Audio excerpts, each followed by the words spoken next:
자, 그러면 마지막 사연자분 한번 만나 뵙도록 하겠습니다. 네, 안녕하세요. 안녕하세요. 네, 안녕하세요. 저번 주에 하셨던 네. 안익명 씨. 안익명 씨. 네, 안녕하세요. 반갑습니다. 제가 저번 주에는 없었어가지고, 네. 티세요? 네? 티세요? 공감을 안 해줘. 티가 맞긴 한데. 티구나. 저분이 저번 주 사연이 뭐였냐면 약간 무당분들이 많이 사는 동네 가게를 개업하셨는데 막 이제 어디 구슬하고 있는데 째려보고. 지나가는데 무당이 구슬하다가 자기를 째려봤대요. 네.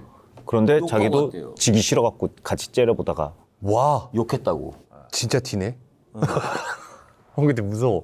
부당에 찌르봤는데 그 무당한테 그걸 깜빡 이러고 맞고. 그랬던 사연이구나. 네. 기싸움에서 지셨구나. 아니, 이기신 것 같아요. 제 느낌에는. 이겨서. 근데 제가 봐도 이겼을 것 같아요. 왜냐면 저도 지금 눌려 있어요. 지금 잠깐 이렇게 짧은 대화에서도 짧은 대화인데 지금 저 신경 안 써주잖아요. 네. 관심을 안 주잖아요. 진또 삐졌습니다. 삐지지 말지. 삐진 게 아니라 다가가기 어려워요. 삐진 또. 긴장돼서 그런 건데. 긴장돼서 그런 거예요? 네. 전혀 그렇게 보이지 않는데요. 전혀 긴장돼 보이지 않는데요. 좋아요. 그러면 오늘 두 번째 이제 신청해 주신 거죠? 네. 봐봐, 티라니까. 그럼 어떻게 했었어야 돼요? 두 번째 신청하신 거죠 했을 때 어떻게 나왔어요? 도깨비 나오는 그 실장님 같잖아요. 네. 이렇게 신청해 주셔서 신청해 주셔서 감사드리고요. 네. 두 번째 사연은 어떤 내용이에요? 혹시 무당과 관련된? 네. 무당과 관련된 일이긴 해요. 저번 주에 이어서 2탄인가요? 아니면은 새로운 부분인가요? 제가 경험한 건 아니고 돌아가신 저희 아빠가 저한테 해주셨던 얘기예요. 네네네. 좋습니다. 그러면 마지막 사연자분 한번 이야기 들어보도록 하겠습니다. 큐! 액션!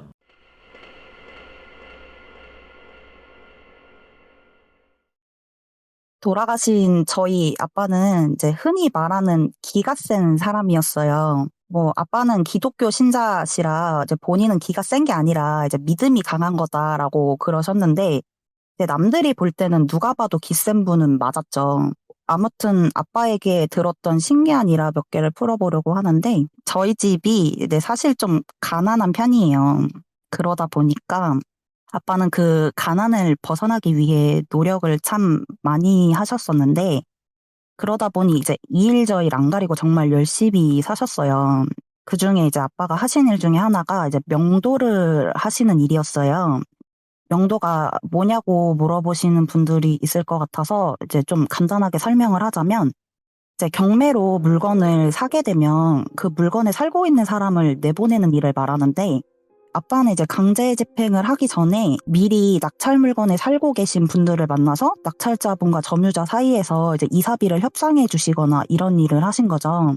네, 물론 이 일이 본업이 아니셨어서 이제 정말 힘들고 특수한 케이스의 일들만 주로 다루셨는데, 아무래도 특수한 케이스는 돈을 많이 주니까 가끔 부업 삼아 일을 하신 거죠. 나이트클럽이라던가 아니면 유치권 행사 중인 곳이라거나 이런 곳이요.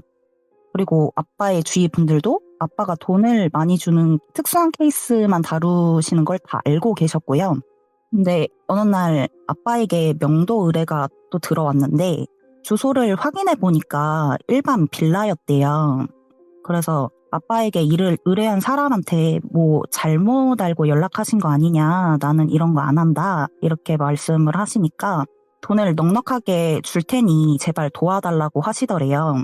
그래서 뭔데 그러냐 이렇게 물으니까 이제 그분이 우물쭈물하면서 말을 제대로 못 하셔서, 협상 안 되시면 그냥 강제 집행하시면 되지 왜 그러시냐 이러고 전화를 끊으려니까 상대방 쪽에서 제발 한 번만 만나달라고 사정사정을 하시더래요.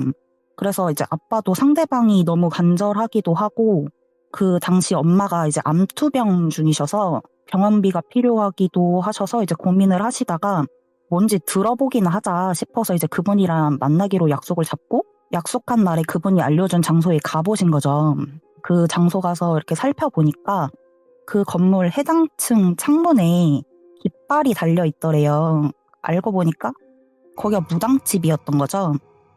근데 무당집이 경매에 나오는 경우가 흔치는 않아도 간혹 있는 케이스라, 아빠가 연락 주신 분을 만나서 어차피 똑같이 법적으로 정리하면 그만인 걸 왜 그러시냐고 이렇게 말씀을 하니까, 그 의뢰하신 분 말씀이 본인도 처음에 이제 협상을 진행을 했는데 너무 터무니없는 비용을 요구하더라. 그래서 이제 강제 집행을 하려고 하니 자꾸 일이 어그러진다. 좀 도와달라. 이렇게 말씀을 하시더래요. 아빠가 그 얘기를 들으시고 아, 이 사람이 내가 집행관들을 알고 있다는 걸 알고 그 사람들을 소개시켜달라고 하는 얘기인 거구나 싶으셔서 집행관들을 소개해주겠다 이렇게 말씀을 드리니까 그분이 저희 아빠한테 꼭 아빠가 맡아서 일을 좀 처리해달라고 계속 부탁을 하시더래요.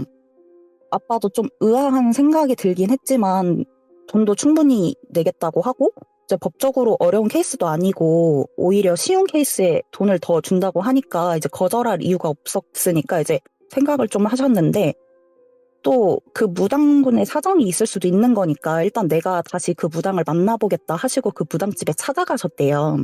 아빠는 그 집에 찾아가서 무당분에게 얘기 좀 하자 이렇게 말을 하니까 그 무당분이 들어오라고 했고 집안에 들어가 보니까 집안에 이제 신당이 크게 차려져 있기도 하고 물건도 많아서 아빠도 이제 그 무당분에게 이사 비용이 많이 나오시긴 하시겠어요 이렇게 얘기를 하셨는데 무당분은 아빠의 말에 불편한 티를 많이 내셨다고 하더라고요. 그래서 아빠도 이제 좋은 게 좋은 거라 생각이 되니까 이제 이사 비용 드린다고 할 때 그냥 나가시는 게 어떻겠냐 이렇게 말을 하시면서 이제 법적으로 진행되면 본인도 손해를 보실 거다 이렇게 말을 하는데 그 무당분이 비용을 좀 터무니없이 크게 부르시더래요. 뭐 그리고 그 금액 아니면 절대 못 나간다고 나 안 나갈 거라고 막 으름장을 놓으시면서요. 아빠도 그 무당분이 너무 터무니없는 금액을 말씀하시니까 웃으시면서 그 돈이면 강제 집행을 몇 번을 하고도 넘을 돈인데 그렇게 되시겠냐. 지금 이쪽에서 배시한 금액도 적은 게 아니니 좀 생각 좀 해보셔라 이렇게 얘기를 하셨는데 그 무당분이 엄청 화를 내면서 네가 나를 내보낼 수 있을 것 같냐, 네가 나를 내보내고 무사할 것 같냐 하면서 막 저주를 내리는 듯한 얘기를 막 하셨나 봐요. 그래서 아빠도 이제 교회를 다니시니까 뭐 제가 믿는 신도 뭐 약하신 분은 아니셔서 전 괜찮을 것 같은데요? 하고 나오셨대요. 그리고 결국엔 이제 그 무당분이 이제 고집을 꺾지 않으셔서 법적으로 이제 강제 집행을 하게 된 거죠. 원래 강제 집행을 할 때 아빠가 꼭 가셔야 하는 부분이 아닌데 일을 의뢰하신 분이 꼭 아빠 보러 와달라고 그러시더래요. 정리가 다 되면 그 자리에서 바로 입금해드리겠다고. 그래서 이제 아빠도 알겠다고 하고 강제 집행하는 날에 그 장소에 가셨대요. 근데 이제 그 장소에 가보니까 아빠 친구분이 계시더라는 거예요. 아빠 친구분이 열쇠공이셨는데 집행을 하다 보면 이제 문을 여는 작업을 할 때가 있어서 이제 같이 일을 하시던 분이었대요. 그래서 이제 아빠도 그 친구를 보고 너가 소개시켜준 거냐? 이렇게 물으니까 이제 친구분이 이제 말없이 씩 웃으시더라는 거예요. 그래서 아빠가 이 친구가 내가 힘든 거 알고 돈 벌라고 소개해줬나 보다 하고 마셨는데 문을 따고 짐을 드러내야 하는데 이제 무당분이 막 난리를 치신 거죠. 막 가만 안 둔다고 건들면 니네 막 다 가만 안 둘 거라고 막 이렇게 고래고래 소리를 치시고 집행관분은 이제 그 집안으로도 안 들어가고 거의 방관하는 수준이고 이제 용역분들도 이제 평범한 상황이 아니고 무당집이고 이러니까 쫄아서 못 건드리고 뭐 이러는 상황이었대요. 아빠는 이제 빨리 일을 끝내고 돈을 받아서 엄마 병원비를 결제하실 생각이었는데 그 상황이 너무 지체가 되니까 이제 아빠가 이제 성질에 못 이겨서 이제 그냥 본인이 들어가서 신당에 있는 물건을 옮기셨대요. 그러니까 이제 용역분들도 쭈뼛쭈뼛 신당 물건을 정리하셨다고 하더라고요. 그렇게 집행을 다 끝내고 아빠는 그 의뢰인 분한테 고맙다는 인사를 듣고 처음 얘기했던 금액에 더 웃돈을 얹어서 현장에서 현찰로 받으셨다고 하더라고요. 그렇게 돈을 받고 가려고 하는데 내 친구분이 아빠를 툭 치더라는 거예요. 그래서 아빠가 고맙다 나중에 술 한잔 하자 하고 그날은 헤어지고 이제 다른 날 그 친구를 만나서 술을 한잔 하시게 됐는데 그 친구분이 아빠한테 너는 괜찮냐 이렇게 물으시더래요. 그래서 아빠가 뭐가? 이러니까 역시 넌 괜찮을 것 같았다 하면서 얘기를 하시는데 그 의뢰하시는 분이 아빠랑 처음 만나서 하신 말이 일이 자꾸 어그러진다고 그러셨잖아요. 그게 그분이 무당분이랑 협상이 결렬되고 나서 이제 강제 집행을 그 전에 이미 한번 신청을 하셨는데 무슨 이유에서인지 이제 한 번은 서류가 누락이 됐었고 이제 서류가 누락된 걸 알아채고 다시 정정하니까 집행관이 날짜를 착각해서 안 나온다거나 뭐 이런 일이 생겼었다고 하더라고요. 그리고 그 의뢰인분이 그 얘기를 그 열쇠공 친구분한테 얘기를 하셨고 아빠 친구분이 이제 그 얘기를 듣고 아빠를 추천한 거라고 하시더라고요. 친구분 말로는 강제 집행하는 날도 그날 이제 집행관 분이 이제 오시다가 막 길에서 사고 날 뻔했다 이렇게 말씀을 하시면서요. 그 말을 들은 아빠는 그래서 날 왜 소개시켜줬냐고 이러시니까 이제 그 친구분이 아빠한테 너 기억 안 나냐고 하시면서 너 기 세지 않냐 이러면서 말을 하셨다는 거예요. 일전에 아빠가 그 친구분이랑 점을 보러 가신 적이 있었대요. 물론 아빠는 기독교니까 점을 보거나 하시는 분이 아닌데 그 친구분이 그냥 놀러 가자 하고선 아빠를 불러내서는 무작정 용한 곳이라고 하면서 끌고 가셨다고 하더라고요. 아빠도 이게 영문을 모르고 친구 따라 놀러 갔다가 무당집인 거 알고 안 들어간다 했는데 그 무당집이 시골이고 이래서 어디 따로 가 있을 곳도 마땅치도 않고 그래서 그냥 따라 들어가셨다고 하더라고요. 근데 그때 그 용하다는 무당분이 아빠 점사를 보는데 한참을 갸우뚱하시다가 아빠 보고 이제 안 보인다 그러셨대요. 뭐 결국 아빠 점은 못 받고 그 무당분은 아빠 보고 밥 먹고 가라고 하더니 이제 상다리가 부러지게 상을 차려줘서 아빠는 그 무당분이 차려준 밥상까지 받아먹고 왔다고 그러시더라고요. 아무튼 그 친구분은 그 얘기를 하면서 너만큼 기세 내면 이렇게 정리하게가 딱이지 않겠냐 싶어서 추천한 거다 이렇게 말씀을 하셨다고 하더라고요. 물론 저희 아빠는 그 얘기에 그 친구분한테 너도 교회 다니라고 하셨다고 하시더라고요. 제 얘기는 여기까지입니다. 아유, 저희 들었습니다. 그때 이제 집행을 하고 나서부터는 그래도 아버지한테는 별일 없었던 거죠?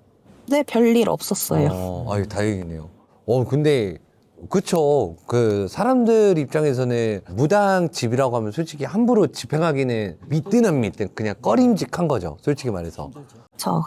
그 심지어 들어보면 또 원래 집행관이 있었는데 그분도 뭔가 서류도 계속 낙오되고 어떤 일들이 계속 그냥 이게 의미부여일 수는 있지만 그런 일들이 생기니까 주위에서는 당연히 쉽사리 나서기도 쉽지는 않았을 거고 그래도 아버지가 확실히 기가 세긴 세시네요. 네, 그리고 뭐 그분한테 아빠가 이제 무당집들을 많이 명도를 해보셔가지고 네네네. 나중에 무당 다 내보내고 나서 이제 장판 한번 들춰봐라 이렇게 얘기를 해주셨대요. 네네네. 그분도 이제 그 아빠 얘기를 들으시고 이제 장판을 들춰보니까 막 그 장판 아래에 막 쌀 알들이랑 막 머리카락 같은 게 막 들어있었다고. 양밥이잖아요. 그럼 아빠는 그냥 모르고 얘기를 해주신 건지 알고 얘기해 주신 건지는 모르겠는데 그거 다 그 집에 저주 내리고 나가는 거예요. 그래서 싹싹 치우고 아버지가 그럼 좋은 일 하셨네요, 확실히. 그걸 치우셨으니까.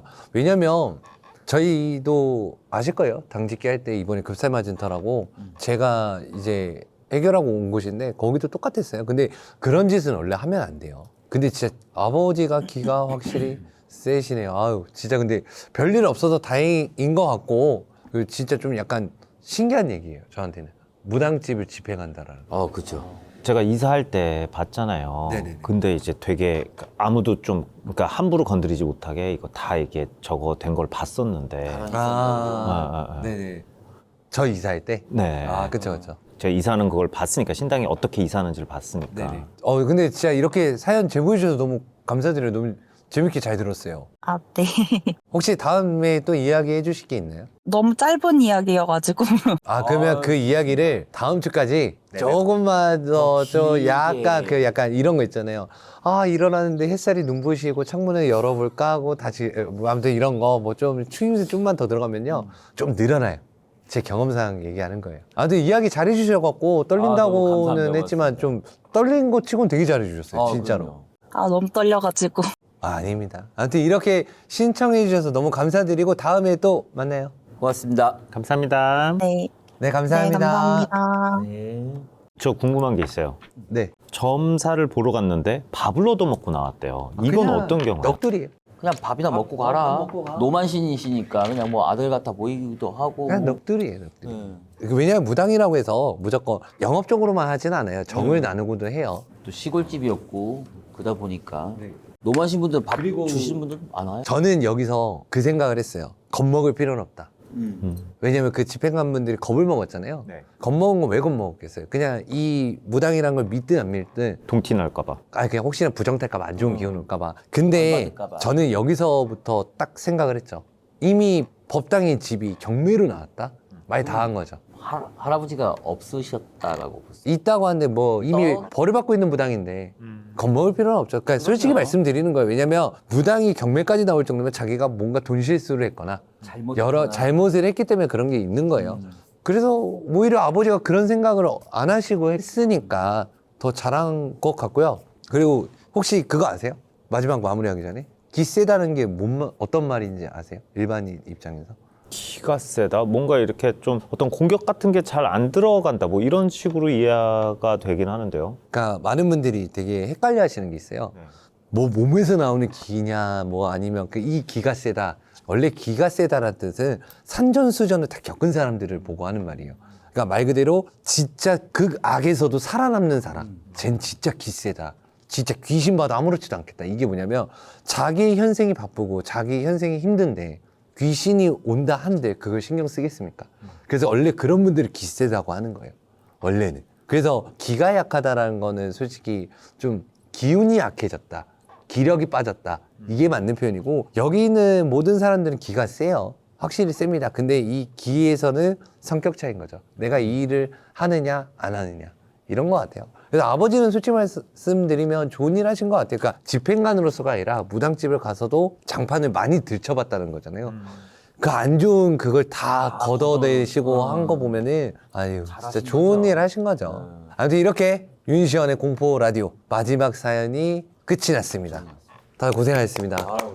아 진짜 오늘도 좀 약간 색다른 공포와 색다른 신비한 이야기들 너무 재밌었던 것 같아요. 진짜. 언제 내가 접수할지 에이, 시원이 형 지금 모니터링 안 하죠? 내가 언젠간 접수한다. 에이, 이럴 때 얘기해야지. 여러분들 가시기 전에 구독과 좋아요는 꼭 한 번씩 눌러주시고 알람 설정은 필수입니다. 팬터마치가 읽어주는 공포라디오와 제보자님들이 직접 들려주는 공포라디오 두 가지를 진행하고 있으니 이메일과 참고하셔서 많은 제보 좀 부탁드리겠습니다.